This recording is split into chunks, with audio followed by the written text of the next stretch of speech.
ஜோலார்பேட்டை குனிந்து கிடக்கும் இஸ்லாமிய சமூகம் ஒரு நாள் திரும்பி எழுந்து அடிக்க தொடங்கினார்.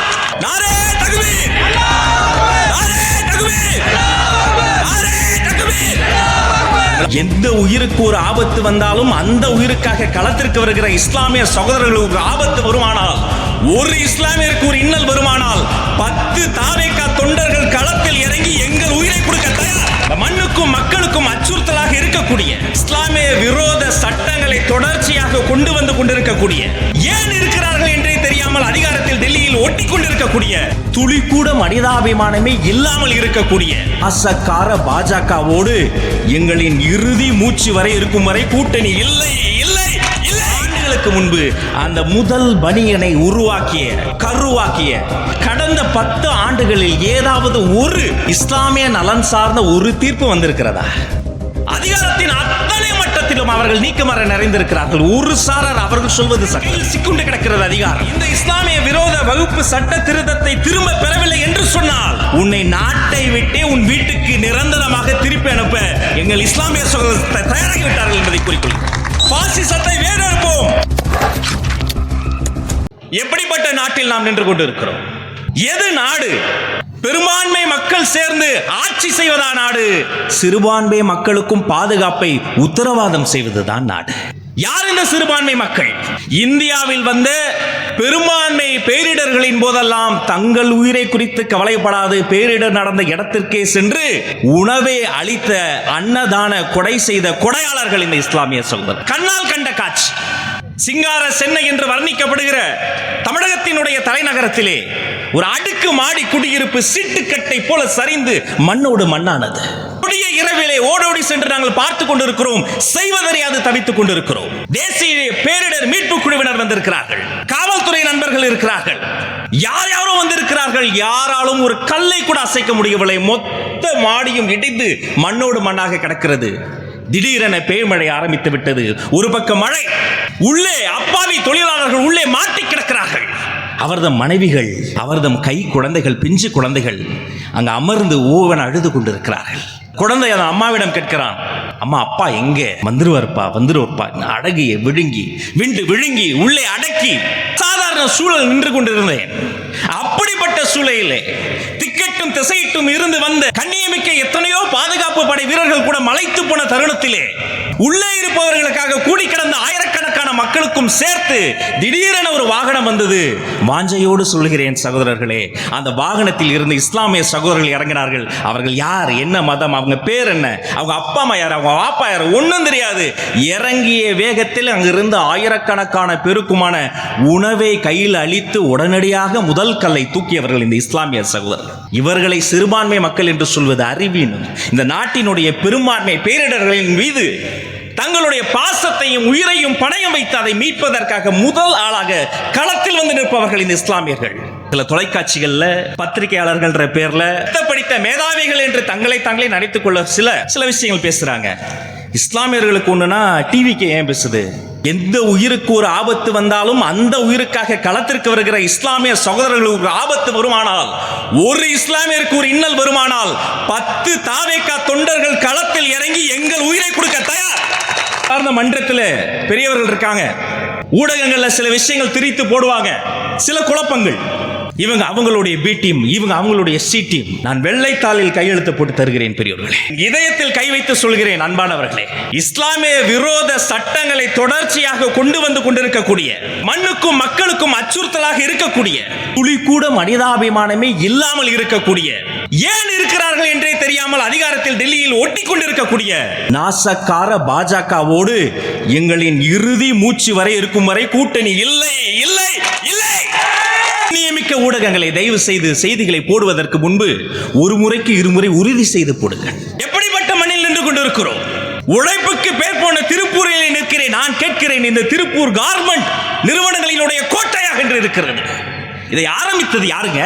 விதையாக விழுந்த அந்த மனிதன் யார்? ஒரு பிலிம் ஃபேக்டரி தொடங்க வேண்டிய நேரத்தில், ஒரு மிஷின் போட்டு தன்னுடைய குடும்பம், தன் பெண், தன் பிள்ளை என்று தான் வசதியாக வாழ வேண்டிய நேரத்தில் இயந்திரத்தை கொண்டு வந்து திருப்பூரிலே நினைத்து பாருங்கள் மக்களே. பல ஆண்டுகளுக்கு முன்பு அந்த முதல் பனியனை கருவாக்கிய இந்த திருப்பூரின் விதையாக விழுந்த தியாகியினுடைய பெயர் காதர்பாய். அவர் உருவாக்கிய பூமிடாது. திருப்பூர் உங்களின் கோட்டை அல்ல, இது காதர்பாயின் கோட்டை. அதனால் தான் பேட்டைக்கே பேரு காதர்பேட்டை. 196 நாடுகளுக்கு இவர்களின் உழைப்பால் வேர்வை சிந்தி ரத்தம் சிந்தி இரவு பகலாக உழைத்து எல்லா ஊருக்கும் 7 நாளுங்க, திருப்பூருக்கு ஒரே நாள் ஞாயிற்றுக்கிழமை. அப்ப மீதி 6 நாள் உழைப்பு உழைப்பு உழைப்பு உழைத்துக் கொண்டே இருக்கக்கூடிய ஒரு கூட்டம் இந்த திருப்பூர் கூட்டம். அதன் விளைவு என்ன? 196 நாடுகளுக்கு இங்கிருந்து ஆடைகளை உற்பத்தி செய்து அனுப்பி அங்கிருந்து இங்கு பல்லாயிரம் கோடி வர்த்தகத்தை உருவாக்கிய உழைப்பாளிகள் அந்த தியாகி காதர்பாயினுடைய மண்ணில் இருந்து சொல்கிறேன், இது சத்தியம். இஸ்லாமியர்கள் என்று சொன்னவுடன் சில பேருக்கு கசக்கிறது. இஸ்லாமியர்கள் என்று சொன்னவுடன் சில பேருக்கு வயிறெறிகிறது. இஸ்லாமியர்கள் என்று சொன்னவுடன் சில பேருக்கு வெறுப்புணர்வு பீறிட்டு வருகிறது. நான் சொல்கிறேன், எதிரிகளை காது கொடுத்து கேளுங்கள். ஒரு கண் தோண்டப்பட்டு ரத்தம் சொட்ட சொட்ட ஒருவன் ஓடி வந்தாலும் அவனுக்கு தீர்ப்பை அளிக்காதே, சிகிச்சை கொடு, தீர்ப்பை அளிக்காதே. ஏனென்றால் அவனால் 2 கண்ணும் இழந்து விட்ட ஒருவன் இருக்கக்கூடும் என்று நீதி பரிபாலனம் செய்யக்கூடிய ஒரு சமூகம் இஸ்லாமிய சமூகம். அவர்களுக்கு எதிராக தீர்ப்பு, அவர்களுக்கு எதிராக அநீதிமன்றங்களை நடத்தி கொண்டிருக்கிறீர்கள். இறை தூதரிடம் ஒருவர் கேட்டார், இஸ்லாத்தில் சிறந்தது எது? சொன்னார், பசியில் இருக்கக்கூடிய ஒருவனுக்கு நீரும் உணவும் கொடுப்பது தாங்க இஸ்லாம். எனக்கு முன்னால் பேசிய அண்ணன் என் அறிவு கண்ணை திறந்தார். எத்தனை பொய்கள், எத்தனை பொய் நரேட்டிவ். இந்தியாவிலேயே 3வது பெரிய சொத்து என்பது வக்ஃபு சொத்து. எத்தனை பெரிய பொய். ஏன் இந்த பொய்? ஏன் திக்கெட்டும் திசையிட்டும் திட்டமிடப்பட்டு இந்த ஒரு சமூகத்தின் மீது இத்தனை அவதூறுகளை சுமத்தி கொண்டிருக்கிறீர்கள்? கொடுத்து கொடுத்து சிவந்த கொடையாளர்கள் அல்லவா? வாழ்நாள் முழுக்க நீ சேமித்த செல்வம் என்பது உனக்கானது மட்டுமல்ல என்று இந்த சமூகத்திற்கு திருப்பி தரக்கூடியவர்கள் அல்லவா? எத்தனை பொய் திருப்பிகள். இது இன்று நேற்றா இந்த சட்டத்தோடு போராடுகிறோம். முத்தலாக்க வைத்த எத்தனை பெரிய பொய்யை பரப்புரையை கொஞ்சம் கூட ஈவிர இறக்கமில்லாம பரப்புனாங்க. நான் சொல்றேன், நான் நம்பிக்கையில் வேற ஒருவனாக இருந்தாலும் மனிதாபிமானத்தில் நானும் ஒரு இஸ்லாமியன். நான் சொல்றேன், எங்க வீட்டில் அப்படிதான் வளர்த்திருக்காங்க.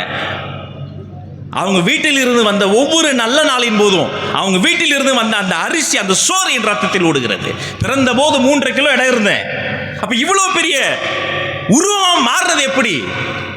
ஒவ்வொரு நாளும் ஒவ்வொரு வேளை உணவையும் சாப்பிடுகிற பொழுது பசியில், கஷ்டத்தில், வறுமையில் வாடக்கூடிய எத்தனை குழந்தைகளுக்கான உணவை ஏங்க 3 நாள் போராட்டத்தில் பங்கெடுத்தவங்களுக்கும் சேர்த்து சோறு போட்ட ஒரு கூட்டங்க இந்த ஜமாத் கூட்டம்.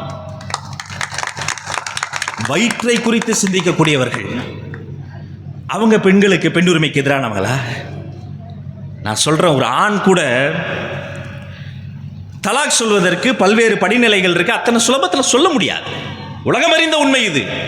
சொல்லணும், வீட்டில் சொல்லணும், ஜமாத்தில் சொல்லணும், பல படிநிலைகள் இருக்கு. ஆனா உலகத்திலேயே ஒரு பெண்ணுக்கு அந்த திருமணத்தில் மன வாழ்க்கையில் விருப்பம் இல்லை என்று சொன்னால் உடனடியாக குலா சொல்லி வெளியேறக்கூடிய பெண் உரிமையை தரக்கூடியது இஸ்லாம் மார்க்கம் மட்டும்தான்.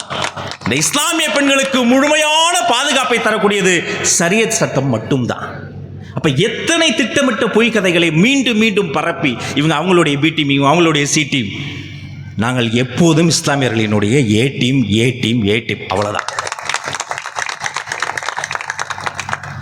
வகுப்பு வாரியத்துக்குள்ளார ஒரு வரலாறு நீங்க தெரிஞ்சுக்கணும். இந்தியாவிலேயே தமிழ்நாட்டில் இருக்கக்கூடிய அந்த வகுப்பு வாரியத்தில் 2002ஆம் ஆண்டு ஜனவரி மாதம் 4ஆம் தேதி வரலாற்றின் முக்கியமான நாள். ஏன்? 30 வகுப்புக்கான வாரியங்கள் இந்தியா முழுக்க முத்திரை பதிக்கின்ற போது தமிழ்நாட்டினுடைய வகுப்பின் உள்ளாரை ஒரு புதிய வரலாறு எழுதப்பட்டது. என்ன தெரியுமா? 2002ஆம் ஆண்டு பதீர் சையத் என்ற ஒரு பெண்ணை சேர்பர்சனாக உருவாக்கிய ஒரு வகுப்பு மக்கள் என்று சொன்னால் அது தமிழ்நாட்டை சார்ந்த இஸ்லாமிய மக்கள். ஒட்டுமொத்த தேசத்திற்கும் பாடம் எடுத்தவர். எத்தனையோ வரலாறுகளை பெரியவங்க சொன்னாங்களே, ஒரு வரலாறு இங்க நிறைய சின்ன பசங்க இருக்காங்க, தெரிஞ்சுக்கணும். உங்களுக்கு முறிகிற மாதிரி சொல்றேன். இப்போ ஒரு பெரிய நிறுவனம், தாதானி, அம்பானி, அந்த சட்னி எல்லாம் விடுங்க, அது கெட்டு போச்சு. மஹிந்திரான்னு ஒரு நிறுவனம் கேள்விப்பட்டிருக்கியா தம்பி? நம்ம ஊர்ல ஒரு பாட்டி ₹1 இட்லி வித்தாங்களே, அதை ட்விட்டர்ல பார்த்து அந்த பாட்டிக்கு வீடு கட்டி கொடுத்த மனுஷன். இந்த மஹிந்திரா நிறுவனம் இந்தியா முழுக்க பல தொழில் செய்றாங்க. சுதந்திரத்துக்கு முன்னாடி இந்த நிறுவனத்தினுடைய பேர் என்ன தெரியுமா? மஹிந்திரா அண்ட் முகமது நிறுவனம். இந்த மஹிந்திரா நிறுவனத்திற்கு விதை போட்டது யாரு? முகமது என்ற ஒரு முகமதியருங்க. இந்த வரலாறு இன்னைக்கு இருக்கக்கூடிய உங்களுக்கு தெரியுமா? திட்டுமிட்டு மறைக்க வேண்டியது. பாகிஸ்தானுக்கு போனவர்கள் கொடுத்த சொத்தை எல்லாம் எனிமி ப்ராப்பர்ட்டியாக இருப்பதை அண்ணன் அழகாக சுட்டி காட்டினார். பாகிஸ்தானுக்கு போனவர்கள் மட்டும் கிடையாது, தன்னுடைய வாழ்நாளில் வேலை நிமித்தமாக ஒரு இடத்திலிருந்து இன்னொரு இடத்திற்கு சென்றவர்கள், கடைசி காலத்தில் தன்னுடைய பேரன் பேத்திக்கல்ல அடுத்தவர்களுக்கும் சேர்த்து தனது செல்வத்தில் ஒரு பங்கை தர வேண்டும் என்ற ஒரு தர்ம சிந்தனை கொண்டவர்கள், அவர்கள் கொடுத்த அந்த சொத்தை பரிபாலனம் செய்வதற்கு, இஸ்லாமியர்களினுடைய சொத்தின் மீது கை வைப்பதற்கு நீ யார்? உன்னுடைய வரலாறு என்ன? திரும்பி பாருங்கள். கடந்த 10 ஆண்டுகளில் ஏதாவது ஒரே ஒரு இஸ்லாமிய நலன் சார்ந்த ஒரு தீர்ப்பு வந்திருக்கிறதா? அதிகாரத்தின் அத்தனை மட்டத்திலும் அவர்கள் நீக்கமர நிறைந்திருக்கிறார்கள். ஒரு சாரர் அவர்கள் சொல்வது சட்டம், அவர்கள் கையில் சிக்குண்டு கிடக்கிறது அதிகாரம். அண்ணன் சொன்னதை போல நானும் சொல்வேன், நீ ரொம்ப நாள் ஏமாற்ற முடியாது. நீ குட்ட குனிந்து கிடக்கிறார்கள் இஸ்லாமியர்கள் என்று நினைத்துக் கொண்டிருக்கிறாய். குனிந்து கிடக்கும் இஸ்லாமிய சமூகம் ஒரு நாள் திரும்பி எழுந்து அடிக்க தொடங்கினால் நாடு தாங்காது. சாந்தியும் சமாதானத்தையும் அமைதியும் அந்த மார்க்கத்தினுடைய சிந்தனையாக கொண்டு எங்களுடைய பிள்ளைகள் களமாடி கொண்டிருக்கிறார். இதே தஞ்சாவூர்ல காசுவள நாடுன்னு ஒரு ஊருங்க, சின்ன கிராமம், எந்த வசதியும் இல்லை. ஏன் காசுவள நாடை பத்தி இந்த ராஜ்மோகன் பேசுறேன் தெரியுமா? எந்த வசதி வாய்ப்பு இல்லைனாலும் அந்த ஊருக்கு ஒரு பெருமை இருக்கு. பல 100 ஆண்டுகளாக காசுவள நாடு என்ற குக்கிராமத்தின் உள்ளே அருமை இந்து சகோதரர்களும் மொஹரம் பண்டிகையை சேர்ந்து இஸ்லாமியர்களோடு இந்துக்களும் கொண்டாடக்கூடிய சமூக நல்லிணக்க பூமி காசுவள நாடு. அப்படி எத்தனை ஊர் இருக்கு? தொட்டுவிடும் தூரத்தில் மதுரையின் சித்திரை திருவிழா நடக்க இருக்கிறதே. ஒவ்வொரு சித்திரை திருவிழாவின் போதும் பாருங்க, இந்து பக்தர்கள் நடந்து போவார்கள், இஸ்லாமிய சகோதரர்கள் அங்கிருந்து ஒரு ரோஸ் மில்க் கொடுப்பாங்க, தண்ணி கொடுப்பாங்க, தவித்த வாய்க்கு தண்ணி கொடுப்பாங்க, பசியில் இருக்கவங்களுக்கு உணவு கொடுப்பாங்க, தேவையான நேரத்தில் உணர்வு கொடுப்பாங்க, சரியான நேரத்தில் ஒன்றிய அரசிற்கு பாடமும் புகட்டுவாங்க. அதுவும் தொட்டுவிடும் தூரத்தில். இத்தனை சிறப்புகள் இருக்கக்கூடிய இந்த சமூகத்திற்கு ஒரு வாரியம் அவர்களினுடைய கொடை தான வகுப்புனா தானம். அந்த சொத்தையெல்லாம் நிர்வாகம் செய்வதற்காக ஒரு வாரியம் அமைக்கப்பட்டு, அந்த வாரியத்தின் நிர்வாகத்திற்கு என்று தனி சட்டங்கள் உருவாக்கப்பட்டு நீதி பரிபாலனம் செய்து அவர்களுக்குள் வந்த எல்லா சிக்கலையும் தீர்ப்பாயம் மூலமாக அவர்களே தீர்த்து கொண்டு யாருக்கும் எந்த பிரச்சனையும் இல்லை. ஆனால் சில பேருக்கு வயிறு எரிந்தது, சில பேரினுடைய கண்கள் அது உறுத்தப்பட்டது. இஸ்லாமியர்களின் மீது வெறுப்பை வன்மத்தை கக்கக்கூடிய அத்தனை பேருக்கும் சொல்கிறேன், வயிற்று புண்ணுக்கு இளநீர் நல்லது, வாங்கி குடி. அடுத்தவன் குடியை கெடுக்க வேண்டும் என்று நினைத்த எந்த அதிகாரமும் உலக வரைபடத்தில் நீடித்ததில்லை. இது வரலாறு. நீ இந்த இஸ்லாமிய விரோத வகுப்பு சட்ட திருத்தத்தை திரும்ப பெறவில்லை என்று சொன்னால், நீ உனது வீட்டுக்குள் இந்த சட்டத்தை திருப்பி எடுத்துக்கொள்ளவில்லை என்று சொன்னால், உன்னை நாட்டை விட்டே உன் வீட்டுக்கு நிரந்தரமாக திருப்பி அனுப்ப எங்கள் இஸ்லாமிய சகோதரர்கள் தயாராகிவிட்டார்கள் என்பதை கூறிக்கொள்கிறேன். எத்தனையோ சட்டங்களை சுட்டி காமிச்சாங்க. நேரத்தின் அருமைக்கிறது முக்கியமான ஒரு சட்டங்க. என்னங்க சட்டம் இது? இப்போ நான் வகுப்புக்கு ஏதாவது ஒரு தானம் கொடுக்கணும்னா என்னம்மா சொல்றாங்க? நான் 5 ஆண்டு காலம் இஸ்லாமியனா இருந்தாதான் நான் தானம் கொடுக்குறேன். நான் கேட்கிறேன், எங்கேயாவது இன்னைக்காவது பாஜக கட்சியில் தேர்தல் நேரத்தில் நீ வாங்குவிய ஒரு டொனேஷன் 5 வருஷம் பிஜேபியில் இருந்தாதான் நான் டொனேஷன் வாங்குவேன் சொல்லுவியாடா? நீ யாரு கொடுத்தாலும் வாங்கிக்கிறேன். அப்ப வரலையா தீட்டு? இஸ்லாமியர் கொடுக்கிற பணத்தில் உனக்கு வரலையா வெறுப்பு? இடையூறுகள் செய்தால் இவர்கள் தடுமாறி போவார்கள் என்று தப்பு கணக்கு போடக்கூடிய அந்த இஸ்லாமிய பகைவர்களுக்கு ஒன்று சொல்கிறேன், நான் யாருக்கும் அடிமை இல்லை, எனக்கு யாரும் அடிமை இல்லை என்று சொன்ன சட்டமேதை அண்ணல் அம்பேத்கரை கொள்கை தலைவராக இதயத்தில் கொண்டவர்கள் நான் சொல்கிறேன். அவர் பார்க்காத இடையூறையாக நாங்களாம் பார்த்துட போறோம். 1000 இடையூறுகள் வந்தாலும் அதையெல்லாம் சந்திக்க களமும் தயார், காலமும் தயார், நாங்களும் தயார். சட்டங்கள் 1950களில் உருவாக்கப்பட்டு பல்வேறு மாற்றங்கள் காலந்தோறும் வந்து ஒவ்வொரு கட்சியும் கட்சி எல்லாம் மாறி காட்சியும் மாறவில்லை, சட்டங்களின் மீது வந்த மாற்றங்களும் மாறவில்லை. எல்லாம் மாறிய பிறகு சமீபத்தில் வந்திருக்கக்கூடிய இந்த ஒன்றிய அரசு என்ன செய்கிறது? இதில் பிரச்சனைக்குரிய பல்வேறு மாற்றங்களை கொண்டு வந்தது. ஒரு ஸ்டேட், இப்படி பாருங்க, ஒரு ஸ்டேட்டுக்கும் ஒரு தனிநபருக்கு ஒரு சண்டை. அவர் இப்ப யார்கிட்ட போய் தீர்ப்பு வாங்கணுமா? கலெக்டர் கிட்ட போய் வாங்கணுமா? அப்ப அந்த ஸ்டேட் யாருதுரா? அப்ப அந்த கலெக்டர் யாரு? உச்சகட்ட கொடுமை என்ன தெரியுமா? இந்த வகுப்பு வாரியத்துக்குள்ளார உறுப்பினரா இஸ்லாமியர் அல்லாத ஒருத்தர் இருக்கலாமா? என்ன அநியாயம் இது! ஒரு கால கூத்து, ஒரு கற்பனை, கொடூரமான கற்பனை. இருந்தாலும் சொல்றேன், யோசிச்சு பார்க்க கஷ்டமா தான் இருக்கு. நம்ம வகுப்பு வாரியத்துக்குள்ளார இந்த சொத்தையெல்லாம் கரெக்டா பிரிச்சு பார்த்து நிர்வாகம் செய்யறதுக்காக அரசியல் விஞ்ஞானி எச் ராஜா உறுப்பினரான இவ்வளவு கொடுமையா இருக்கு. யோசிச்சு பாருங்க. என்ன சிரிக்கிறீங்க? சட்டம் சொல்லுதுங்க, சிரிக்க வேண்டிய விஷயம் அது, சிந்திக்க வேண்டிய விஷயம். ஏன் அரசியல் விஞ்ஞானி நான் வர சொல்றேன்? ஆமாங்க, அவர் தாங்க பூத கண்ணாடி வச்சு கண்டுபிடிச்சு சொன்னாரு. இவர் வெறும் விஜய் கிடையாது, ஜோசப் விஜய். கண்டுபிடிப்பு நோபல் பரிசு வாங்கிக்க. தனக்கு கிடைத்த ஆஸ்கார் பரிசே கிடைத்தாலும் கூட எல்லா புகழும் இறைவனுக்கே என்று சொல்லக்கூடியவர்கள் இஸ்லாமிய சொந்தங்கள், இஸ்லாமிய சகோதரர்கள். அறிவியல் தமிழர் வீதி வீதியா போய், வீடு வீடா போய் பேப்பர் போட்டு அந்த பேப்பரினுடைய தலைப்பு செய்தியாக மாற்றி காட்டிய மலைப்பு செய்தி நாயகன் ஐயா ஏபிஜே அப்துல் கலாம் அறிவியல் தமிழரை இந்த உலகத்திற்கு தந்த சமூகம் இஸ்லாமிய சமூகம். உலகம் முழுக்க நான் போயிருக்கேன். சுவிட்சர்லாந்தில் மே மாதம் இறுதி நேஷனல் சயின்ஸ் டே என்று அவர்கள் கொண்டாடுகிறார்கள். ஏன்? சுவிட்சர்லாந்து அன்னைக்கு சுதந்திரம் வாங்கிச்சா? நோபல் பரிசு வாங்கிச்சா? இல்லை. ஒரு தமிழ் மீடியத்தில் படித்த தன்னுடைய அண்ணன், தன்னுடைய அக்கா அவர்களினுடைய சிறு சிறு சேமிப்பில் படித்த, பிறப்பால் இஸ்லாமியனாக இருந்தாலும் கூட ஹாஸ்டல்ல நான்வெஜ்ஜுக்கு கட்டுவதற்கு காசு இல்லாத காரணத்தால் 5 ஆண்டு காலம் வெறும் வெஜிடேரியன் சாப்பாடை சாப்பிட்டே கஷ்டப்பட்டு படித்த இந்த தமிழ்நாட்டினுடைய தவ புதல்வன் ஐயா ஏபிஜே அப்துல் கலாம் அந்த நாட்டிற்கு வந்து போன நாளை சுவிட்சர்லாந்து நேஷனல் சயின்ஸ் டே அவன் கொண்டாடுறான். அப்படிப்பட்ட சமூகம் இஸ்லாமிய சமூகம். அவர்களினுடைய வாழ்க்கையில இடையூறு செய்து நீ நீதி பரிபாலனம் செய்வனா அதை பார்த்து கொண்டு நாங்கள் சும்மா இருக்க மாட்டோம். பிறப்பில் இருந்து, வாழ்வில் இருந்து, தொழுகை செய்யும் இடத்தில் இருந்து, இறுதியாக வாழ்வு முடிந்து நல்லடக்கம் செய்யக்கூடிய இடம் வரை வகுப்பு சொத்துக்குள்ளே வருகிறது. அதையெல்லாம் தட்டி பறிக்க நீங்கள் ஏதாவது திட்டம் போட்டால் முதல் குரலாக கட்டாயமாக எங்களுடைய குரல் வரும். அதே போல அசிமுல்லா கான், இந்த தேசத்தின் விடுதலைக்காக போராடிய அசிமுல்லா கானில் இருந்து, தீரன் திப்பு சுல்தானில் இருந்து, தற்போது இருக்கக்கூடிய இந்திய ராணுவத்திலே கடைமாற்றிக் கொண்டிருக்கக்கூடிய எத்தனையோ இஸ்லாமிய வீரர்களில் இருந்து, காவல்துறையிலே இருக்கக்கூடிய கண்ணியமிக்க இஸ்லாமிய சகோதரர்களில் இருந்து,